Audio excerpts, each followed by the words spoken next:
this week in lab we talked about electricity and a whole bunch of stuff revolving around electricity, and like a little brief statement. We think that electricity is super important to learn about because it's involved in all of our lives, because every single thing that we interact with on a daily basis is involved with some kind of use of electricity, whether it be just the lights around us or simply just our tablets that we use every day.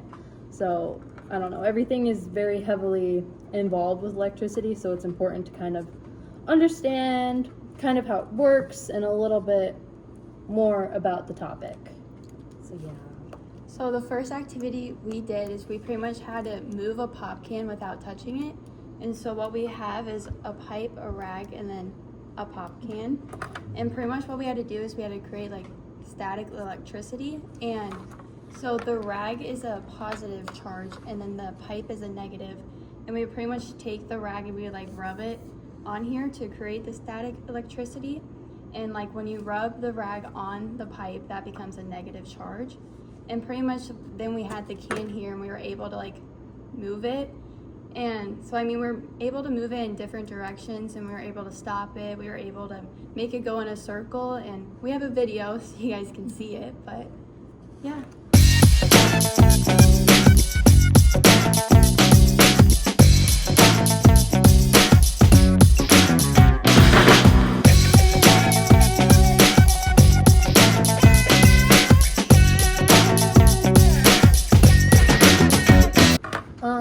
And so, like, this and what I'm going to be talking about are, like, kind of not really, like, showing us an example of how opposites attract, because the can was obviously a positive charge and the PVC pipe was a negative charge.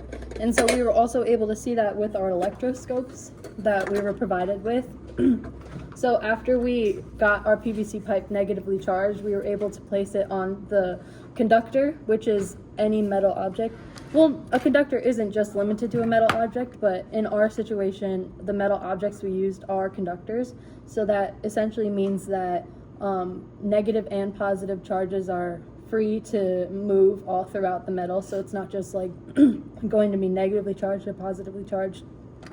So that's important because when we put our negatively charged PVC pipe to the conductor, it will move the positively charged objects towards the top, which will force the negatively charged down to the bottom, and we can see that this coil will, foil will bend because it's being pushed negatively. And we have a video of that happening as well.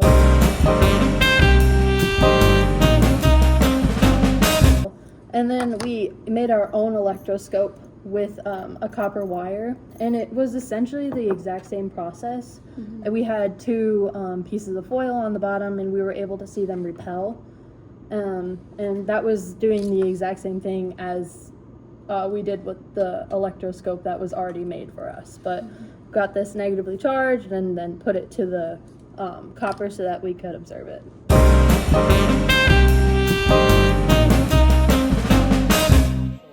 And so, yeah, that's basically just allowing us to see it just like the pop can was.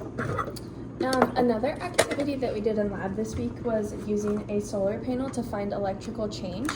The materials that we used for that were a multimeter to tell us the voltage of the solar panel. We know that the red is a positive charge and the black is a negative charge. And we will insert a picture of just how we set it up. And then we found that the solar panel's voltage was 4.481 volts. Right.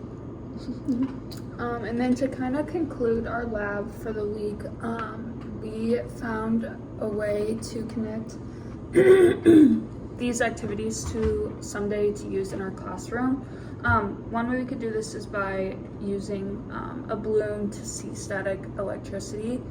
So to do that, you rub a balloon on your hair or your clothing, and that transfers electrons, which creates an imbalance of charge, which results in static electricity. The negative charge on the balloon is attracted to objects with a positive or a neutral charge, which causes the effects like your hair sticking up to the balloon, or water moving away from, or to it, away from it. I mean, sorry. Yeah. Like Addie was talking about, we were able to also use our solar panels when we made like a car. And it wasn't really a car, but we were able to use the voltage like from the sun. Like I'll talk about it in the video that we're gonna put on. But we were able to understand the voltage, which then translated into us being able to make like a working device that was able to use the energy from the sun. And so we'll insert that clip, and that'll probably finish the video off. As you can see, our solar panel car is able to move because of the sun's energy coming down on it. The solar panels are absorbing the magnetic radiation from the sun and creating that into potential energy that the car can use. Therefore, the energy is making the car come forward by using the wheel to make it spin. So yeah. Thanks. Thanks for Bye.